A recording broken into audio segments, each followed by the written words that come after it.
It finally happened. And this time, no PR spin, no glossy photo shoot, no carefully curated statement could soften it. Meghan Markle has just been blacklisted, not paused, not put on hold, not reconsidered for future collaboration. We're talking about the harshest word in the fashion world, blacklisted. As in, do not contact, do not approach, do not request, do not negotiate, do not ask. And the brand doing it isn't some mid-tier label desperate to stay relevant. It's Dior, a fashion empire that has dressed queens, crowned icons, and shaped entire generations of style. A brand so powerful it rarely rejects anyone. Because let's be honest, most celebrities beg to be associated with Dior, not the other way around. So when Dior blocks someone, the fashion world pays attention. And yet, to the people who've worked behind the curtain, to the stylists who've had to chase down missing gowns, to the designers who watched loaned items vanish into thin air, to the brand managers who whispered, "Where Meghan goes, complications follow." This wasn't a shock. It was a confirmation, because for years there have been murmurs, not loud enough to become headlines, but constant enough that everyone heard them. Whispers about missing gowns, borrowed clothes never returned. Requests that broke protocol items disappearing. After shoots, tense interactions with designers, unpredictability behind the polished smile. Some dismissed it as exaggeration. Others said the stories were too bizarre to be real. But then, the moment that changed everything, something small resurfaced. A dress. A simple, soft green gown from a variety photo shoot. A dress that was supposed to be loaned. A dress that was supposed to be returned. A dress that quietly vanished from the designer's inventory, until Meghan wore the exact same dress years later.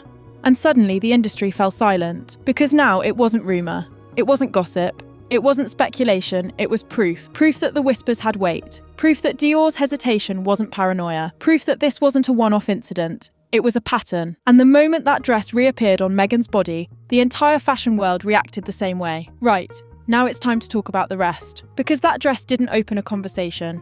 It exposed one that had been happening behind closed doors for years. And when the industry finally pieced together the full picture, designers, stylists, and brand executives all quietly concluded the same thing. Meghan Markle had become a risk. And Dior decided they weren't willing to take that risk anymore. And that, right there, is where this story begins. With a single dress that unravelled everything. The moment the green dress resurfaced, the fashion world didn't gasp. It exhaled, as if everyone had been holding their breath for years, waiting for the moment when rumour finally collided with reality. It all began with a single photograph, a soft, elegant shot of Meghan Markle during her Variety magazine feature, poised in a flowing sage green designer gown, styled to perfection. At the time, nothing about the shoot seemed unusual. Celebrities borrow gowns every day. They wear them for a few hours. They return them. The cycle continues. But then came the whisper. The gown never came back. Not misplaced, not delayed, not accidentally sent to the wrong wardrobe department. Gone. The fashion house involved, a respected label known for tight inventory control, confirmed privately that Meghan had not been gifted the dress. There was no contract, no purchase, no formal approval. It was a loan, like every other gown used for editorial photography. But when shoot day ended, the dress simply disappeared.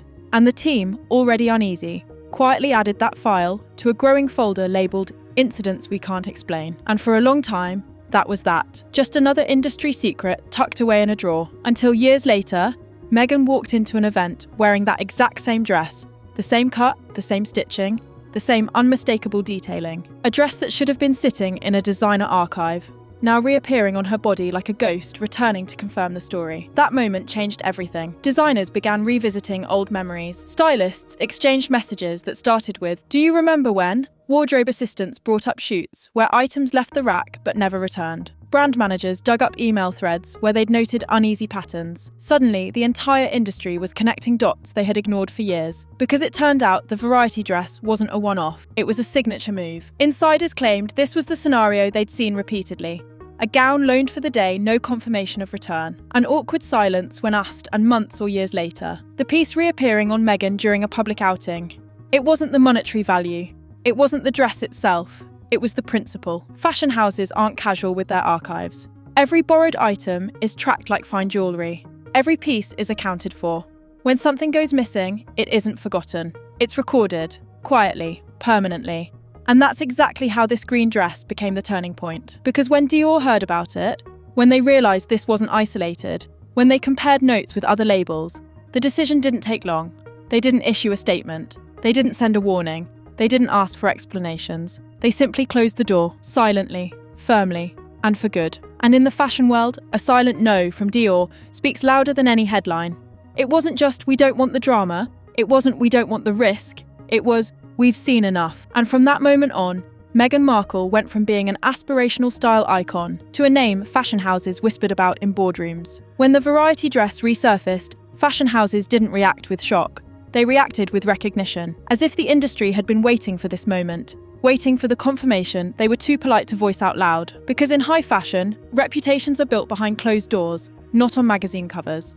And Meghan Markle's reputation was quietly heading in the wrong direction. Designers who once entertained the idea of dressing her began reopening old stories. Stylists who had worked with her years earlier exchanged knowing looks.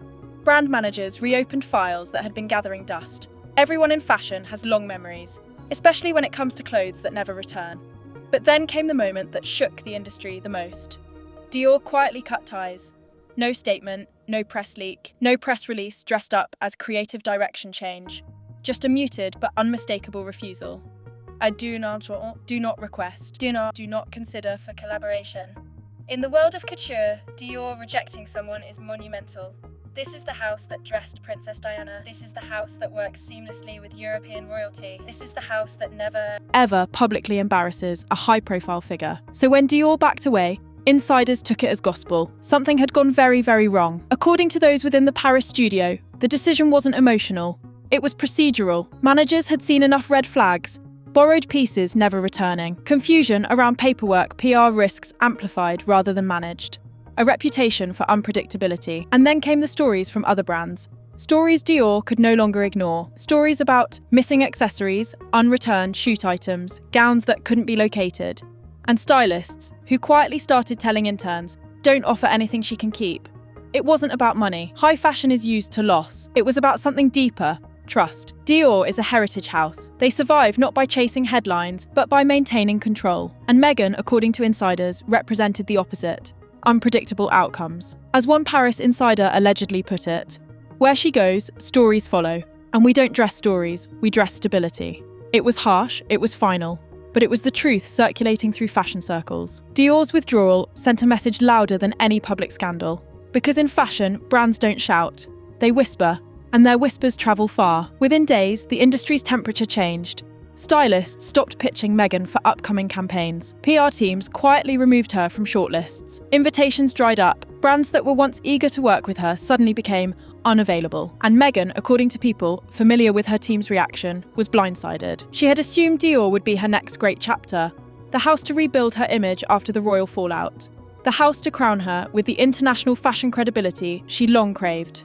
Instead, Dior's silence became the loudest no she had ever received. And for the first time, the fashion world was not just hesitant. It was unanimous. The Markle wardrobe problem wasn't just a rumour, it was a pattern. And Dior had just confirmed it. Dior doesn't block people, they don't need to.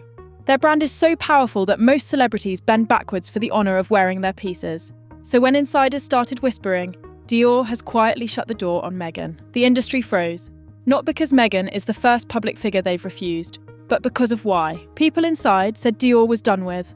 Unpredictability, missing items, inconsistent communication. The fear of association with unnecessary drama. The sense that alone could turn into a long-term disappearance. One insider put it bluntly, Dior doesn't do chaos. And with Meghan, every small thing became complicated. Dior decided enough was enough. They didn't issue a statement. They didn't call her team.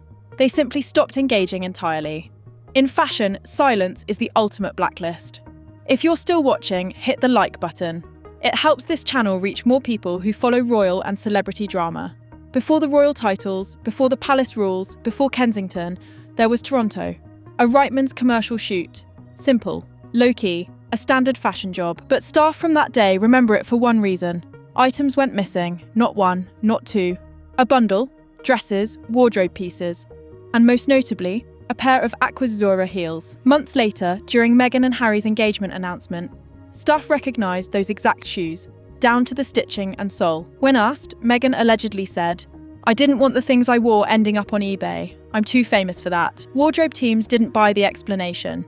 They'd heard versions of that line before, not just from Meghan, but from other actresses who believed fame is payment. This incident became the fashion world's quiet warning. If she wears it, make sure you can afford to lose it. Once Meghan entered royal life, everything changed. Because the monarchy has rules, centuries-old ones. No freebies, no gifted clothing, no unlogged wardrobe items, no designer deals. Every piece must be purchased and recorded. These rules exist to prevent scandal. But according to palace insiders, Meghan requested freebies. Meghan argued when told no. Meghan ignored purchase protocols. Meghan pushed for exceptions. Sources say she didn't understand why royal rules should apply to a woman who'd already built her brand. And then her wardrobe spending skyrocketed. While Princess Catherine spent around $100,000 for a full year of royal engagements, Meghan's clothing expenses approached $1 million with fewer duties. That's when Charles stepped in. And that conversation did not go well. Tap subscribe if you want the next episode. Why King Charles confronted Meghan over her wardrobe spending. At this point, people outside the industry always ask, if she's rich, why would she take anything? Fashion insiders have a simple answer. Because she felt entitled to them. It wasn't about money, it wasn't about affordability, it was about image. In Hollywood, wearing a designer's piece is considered a favour, but in royalty, it's a responsibility. The clash between these two worlds exposed the truth. Meghan didn't just misunderstand the system, she refused to follow it. And once Dior realised her behaviour wasn't an accident, it was a pattern, they walked away completely.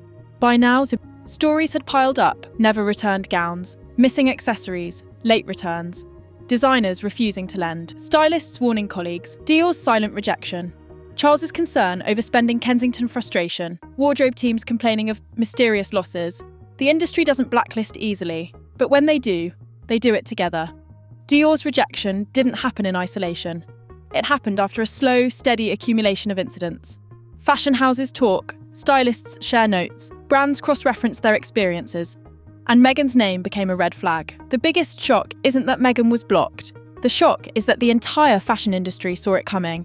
Because the green dress wasn't the scandal, it was merely evidence. Evidence of entitlement, tension, denial of rules, clashes with palace staff, ignored agreements, missing items, and a mindset that blended Hollywood privilege with royal expectation. Dior didn't reject Meghan because of a dress. They rejected her because the pattern was too large to ignore. Meghan Markle's fashion narrative has always been part of her brand. Elegance, sophistication, modernity. But behind the curated images lies a different story. A story of blurred boundaries. A story of tension between Hollywood habits and royal rules. A story of designers stepping back. And a story that ends with a fashion giant saying, no more. Because in fashion, reputation is everything. And once Dior closes the door, others follow. And that is exactly what's happening now. The green dress didn't expose Meghan. It exposed the truth fashion insiders had been whispering for years. And now the world finally knows.